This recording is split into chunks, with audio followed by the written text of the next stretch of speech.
En cette année 68, Enzo Ferrari est fier, il peut l'être. Avec sa dernière production, le Commendatore vient de laver l'affront de son voisin de Sant'Agata bolognaise, Ferruccio Lamborghini, le constructeur de tracteurs agricoles qui a eu l'audace de lancer une GT à moteur central arrière, la Miura. Une Miura très spectaculaire qui établit un nouveau code de design et de sportivité. La réponse de Maranello, la voici, elle est cinglante, c'est la 365 GTB4, dite Daytona, en hommage au triplé de Ferrari en endurance sur ce circuit américain l'année précédente. La Daytona reste une GT à moteur avant, Enzo Ferrari l'avait affirmé, le cheval ne pousse pas la charrette, il la tire, c'est dit. Ferrari n'a pas pour vocation de suivre les tendances, mais au contraire, d'indiquer la direction à suivre.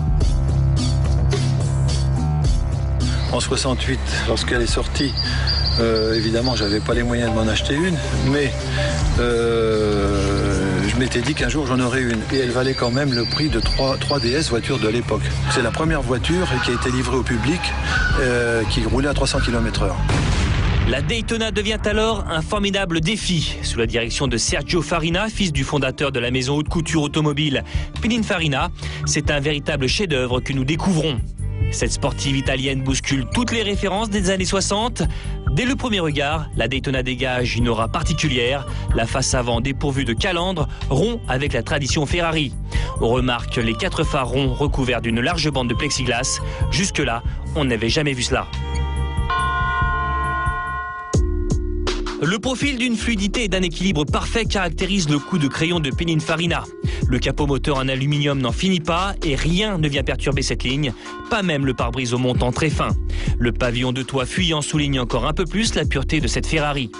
Et que dire du 3/4 arrière de la Daytona ? Sublime, les 4 petits feux enchâssés de part et d'autre du coffre sont soulignés par les chromes de pare-choc en 2 parties. Les 4 échappements donnent à cette GT un aspect radical. Brutale, la Daytona reçoit, et c'est une première pour une Ferrari, des pneumatiques à carcasse radiale spécialement développées par Michelin. Aucune montre ne pouvait prétendre résister à une vitesse de pointe de 300 km/h.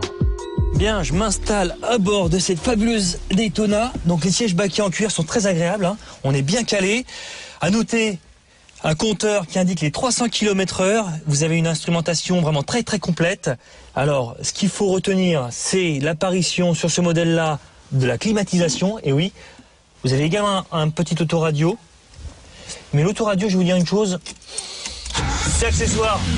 La musique, c'est ça la musique, c'est le V12.